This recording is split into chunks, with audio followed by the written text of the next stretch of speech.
This is QTV News and I am Jennifer Sonko. Thanks for joining us. First, the main local, business, international and sport news headlines in local news. President Barrow arrives in Upper River region ahead of an 8-day tour. He is expected to visit the scene of this week's devastating Basse Market fire. The Vice President visits the scene of the devastating Basse Market fire with a message of hope from government. On his return from a visit to Turkey, the country's health minister gives an update on Gambian patients undergoing treatment there. A former Statehouse protocol officer testified at the TRRC about his alleged unlawful arrest and 2-year detention at Mile 2 prison. In business news, coronavirus forces some African business shun China. In international news, the German government promises 15 million euros to Bangladesh help ease the plight of Rohingya Muslims. Those are our top stories, and now the news in detail. Stay with us.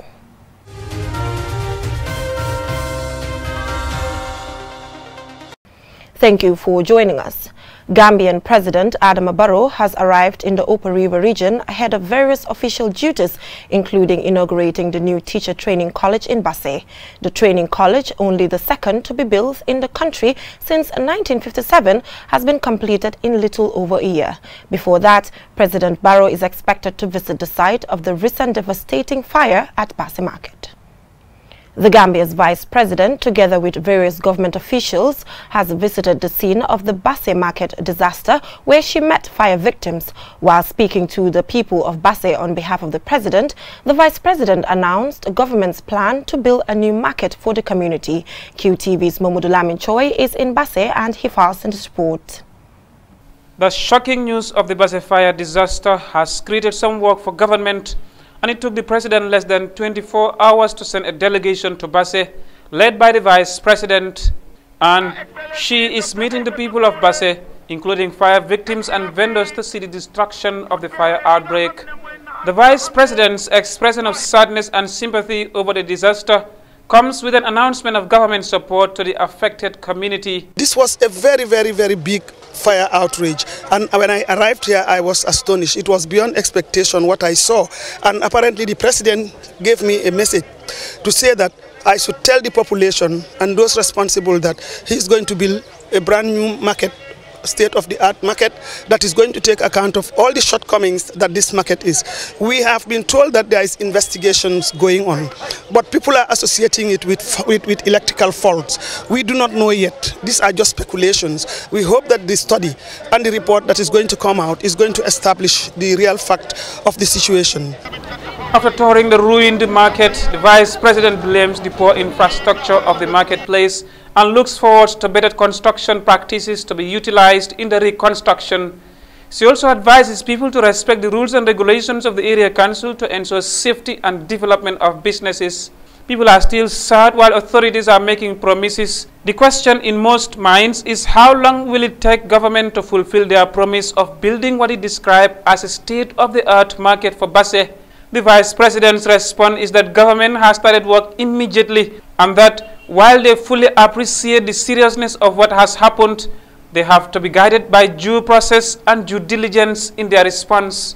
You have to follow certain things. I don't have to tell you, but those technical people who are builders, who are architects, and who are used to doing this type of projects have started. And therefore, I will not tell you in 3 months, 6 months, 3 months, but he is going to do it before the end of the year. I can assure you of that. The Executive Director of the National Disaster Management, Sana Dahaba, who is part of the delegation, informs the press that rapid assessment of the fire damage is ongoing. Mr. Dahaba tells the press that the fire outbreak is one of the worst disasters in Gambia's history.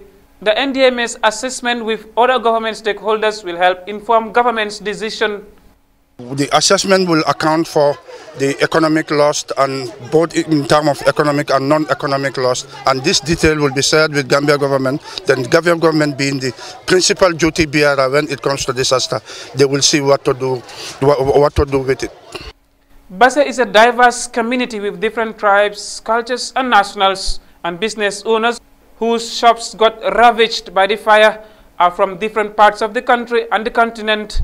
The fire disaster leaves its victims and concerned authorities looking for solutions that might serve as an alternative for a positive and long-lasting impact on the people of Basse. For QTV News in Basse Upper River region, I am Maud Lamin Choi.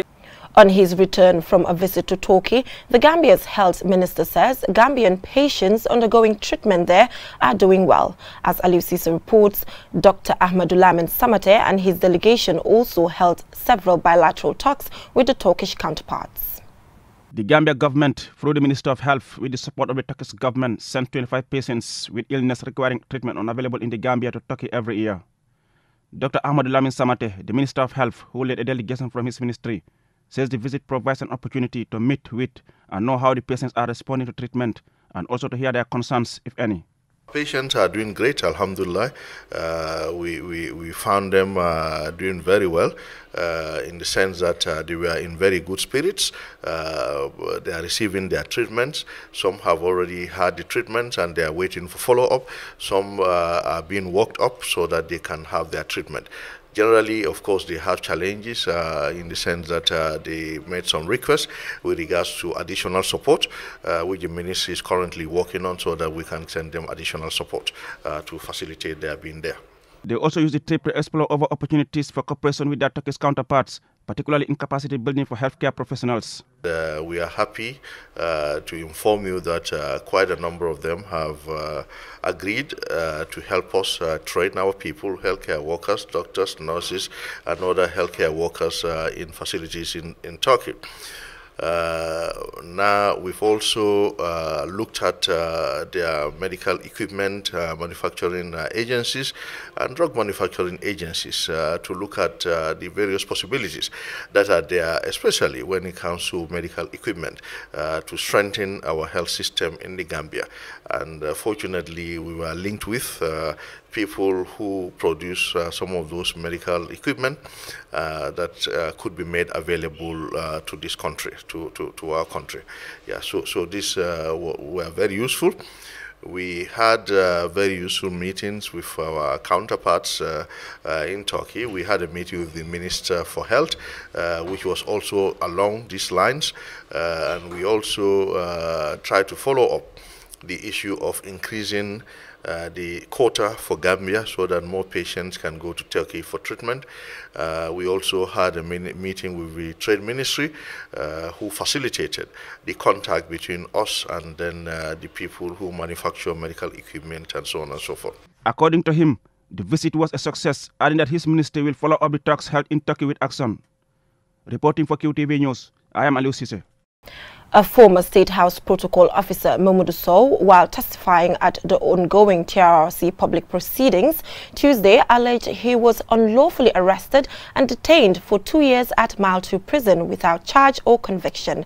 QTV's Ansumana Isunyasi is covering the proceedings and he files in the report. In his testimony, the witness told the commission an unknown assailant broke into his official vehicle while it was parked at his house in Yundum in 2013.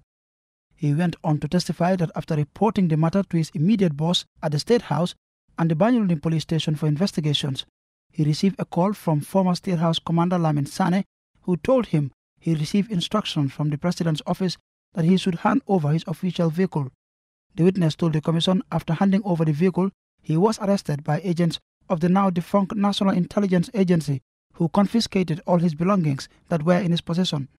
He told the commission he was unlawfully detained for 4 days, after which he was escorted to his house where NIA agents searched his house but found nothing. He was then transferred to the Mile 2 prison without charge or brought before a court of law and was detained under very harsh conditions. Before getting that chance to contact anybody outside, I had already spent a long time at Mile 2. Furthermore, the witness alleged prisoners at the maximum security wing told him they received information that he was a government insider assigned to prepare another list of detainees to be executed by the Jammeh regime.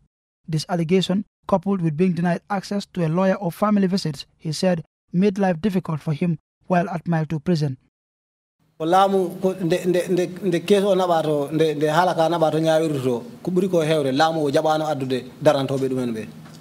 the case was taken to the courts, in many cases, the government refuses to come and appear.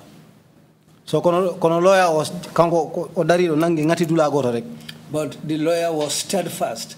She stood at one place and pushed on and did her best. After 2 years of detention without charge or trial, he was granted bail. And following his release, the witness told the commission he filed a lawsuit against the government at the appeals court in 2015 for unlawful imprisonment. He revealed the Supreme Court ruled in his favor and submitted a copy of the court's ruling to the commission. He went on to testify that until this day, he does not know what his crime was and revealed that his detention had a serious impact on his family. Ansmana Isonyasi for KTV News. Talinding Home Red Cross Link, in collaboration with Kanifing Municipal Red Cross Link, on Saturday held its 21st anniversary with the theme Change Towards Humanity. This report is by Lamin Dabo and narrated by Bintu Koka.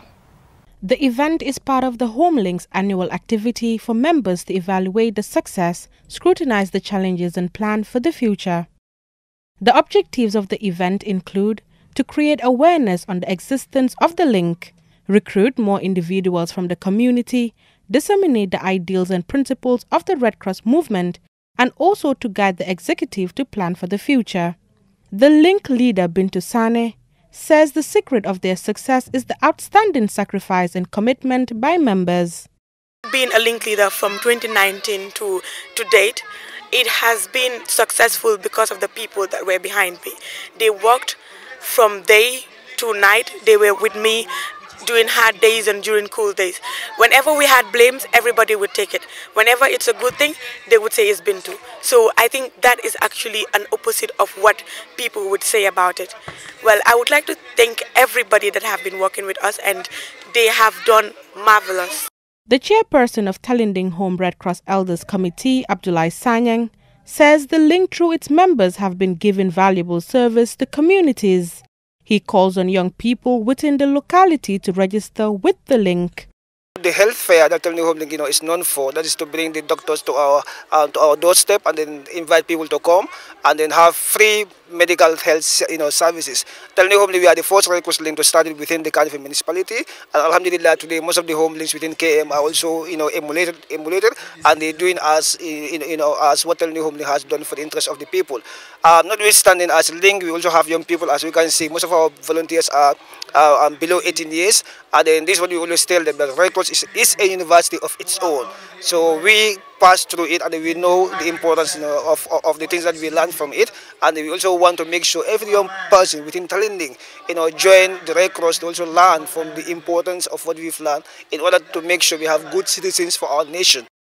The Secretary General of the Gambia Red Cross Society, Alassane Senghor, explains the significance of the event, calling on other Red Cross links to follow best practice in their work. Building a nation. It's all about building young people, and if you build young people, you give them what they need: leadership skills, how to communicate, how to behave in society, how to give back to society. Then you are building a nation, and that's what we are seeing here. They are giving activity report in terms of what they've done in the past years. Service to the communities and what they have contributed in terms of developing this country. So this is what they are taking stock of and then planning for what they are going to be doing in the next year. That the Red Cross doesn't take sides. We take everybody together as far as national development is concerned. So I would like all and urge all Red Cross links to emulate this, to bring people together for unity, for a united Gambia. Talinding Home Red Cross link is registered under the Kanifing Municipal Red Cross. The link has been engaged in rendering various humanitarian services to communities in the municipality, ranging from cleaning exercises, first aid trainings, blood donation, community sensitizations, disaster response, amongst others. Bintu Koka, QTV News. We will go with a short commercial break, and when we come back, in business news, we hear how the coronavirus is affecting businesses in some African countries. In international news, we hear what the German government is doing to help Rohingya refugees in Bangladesh. Join us after the break. Oh yes! QCell has exhausted the number 3 series, the 50, 51, 52 and 53 number series. We are expanding and introducing another new number series, starting with 58 and 59. With the 58 and 59 numbers, you can call any QCell number for the same on-net charges. You get the same great service at the exact same charges offered to numbers in the 3, 50, 51, 52 and 53 series. The family is even bigger now. For more information, call customer care on 111. QCell, we innovate, others follow. Right time, right place, right price. Promote your product, business and brand to millions of viewers nationwide or across the globe. Call QTV Marketing on 32-44444 or email us at marketing@qtv.gm for all your advertisement needs. QTV Gambia, right place. Welcome back from that short commercial break. If you're just tuning in, this is QTV News. In business news, across Africa of the coronavirus disease in China is forcing businesses to look elsewhere for imports. Uganda is one example. Many Ugandan businessmen are considering alternative import markets such as India and Dubai. For many African countries, the dependence on imports from China had become total. As the coronavirus disease continues to affect China's industries, its position as Africa's producer of choice is becoming under serious threats. Businessmen who previously went to China on a regular basis to trade are now turning their attention to Dubai and India as alternatives. Many have been unable to go to China since December 2019, and their stocks are beginning to run low or run out. In China, a few industries have started low levels of production, but they are far from what they were producing this time last year. A two-day National Export Strategic Consultative Forum was held on Tuesday by the Gambia Investment and Export Promotion Agency, GAIPA. I covered the event and this is my report. Following the implementation of the National Export Strategy 2013-2017, the Gambia Investment and Export Promotion Agency, GAIPA, has received technical and financial assistance from the Commonwealth Secretariat to update and improve the National Export Strategy 2020-2025. At the opening ceremony, the Minister of Trade, Lamin Job, says that the National Export Strategy 2013-2017 faced extreme financial and institutional challenges under the regime of Yahya Jammeh, stressing that lessons have been learned from such mistakes. There is a lot to export. It's just that we are not making the best use, of the opportunities available. Yes, we have a lot of export potential in the fisheries sector, in the horticulture sector, poultry sector, many other areas that we can develop, and the market is huge. You can think of the cashew value chain, the groundnut, the horticulture, most of these things, we need to develop and make sure we do it well. We don't want to leave the producers to do everything now. Let them produce well, we support them. The Director of Programs and Operations at GCCI, Sarata Konate, says the private sector plays a key role in producing goods and services for both domestic and international markets. She added that increasing export levels will enhance competitiveness of farms in the country, thereby increasing foreign exchange earnings. The market studies that we have conducted in other countries has shown that such linkages help smaller farms in acquiring assets which they often are not available to provide on their own. And these are such as access to markets, finance, technology, management skills, and also specialized knowledge. Ndai Awasise, founder of Nature's Gift Care, says Gambian entrepreneurs' capacities have been built up and that they are now capable of exporting quality products. She also commented on some of the previous challenges. Some of the difficulties we faced was in terms of standardizations, HACCP certifications, products, and in terms of packaging. But all those problems are being tackled right now. Most of them, I will not say all, but most of them are things that are becoming things of the past because of various interventions. For effective mapping of stakeholder views on the design of the new strategy, the consultants intend to conduct a broad-based consultation with government institutions and private sector operators over a 2-day period. Reporting for QTV News, I am Jenna Basonko.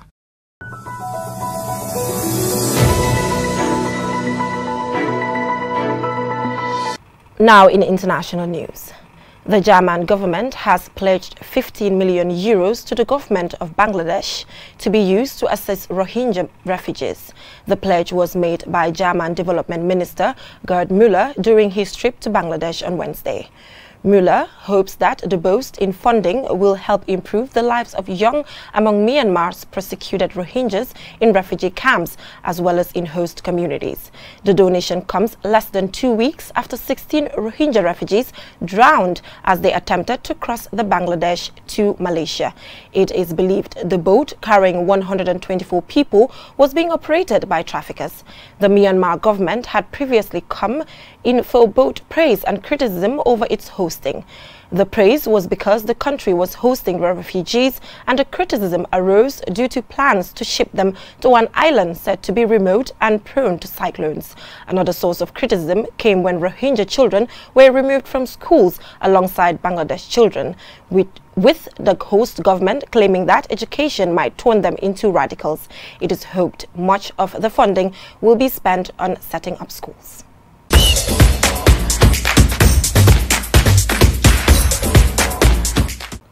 And now on to some sports news. I am here with my colleague Aliu Cisse. It's always good to have you here. What do you have for us today in the world of sports? Thank you very much, Jennifer. We're starting with women's football because it's not a good news for women's football because this afternoon Mali proved to be too strong for the Gambia after a humiliating 6-0 win in the opening game of the WAFU tournament currently underway in Freetown, Sierra Leone.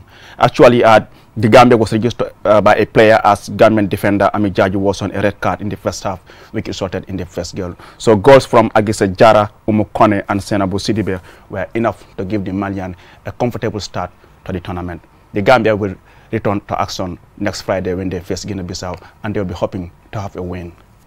And now to community football. We're starting with Combo Babylon, where last Saturday Jamano FC defeated DHK FC of the Yundum Barras by a lone goal to nil to be crowned the champions of the league tournament organized by the Babylon Sports Committee. The final was preceded by the laying of the foundation stone for the construction of the football field fence, which was actually attended by the National Assembly member of the area, Sekuba Jajo. Finally, Manchester City has formally launched an appeal at the Court of Arbitration for Sports following their 2-year ban from all European club competition by UEFA. Actually, the team is hoping this decision will be overturned by CAS. Jennifer, that's all we have for this Ali, why that ban for Manchester? Why that ban? What happened?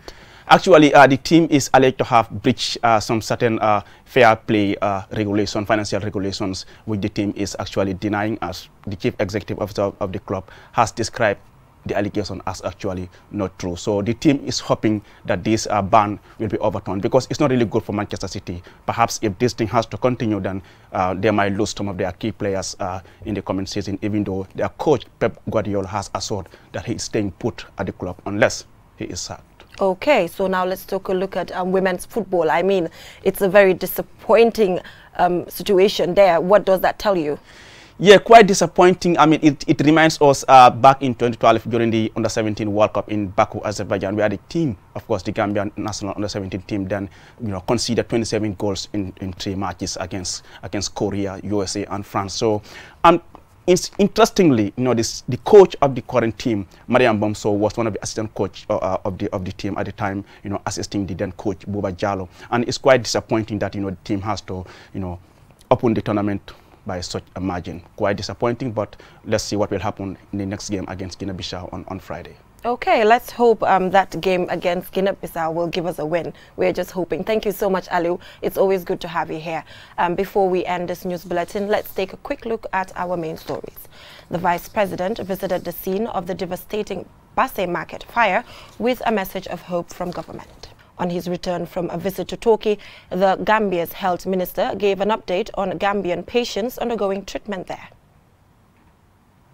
A former Statehouse protocol officer testified at the TRRC about his alleged unlawful arrest and 2-year detention at Maltu prison. In business news, coronavirus forces some African importers shun China. In international news, the German government promises 15 million euros to Bangladesh help ease the plight of the Rohingya. That is all we have for you in this edition of QTV News. Join us tomorrow, same time for more news. Thanks for your company.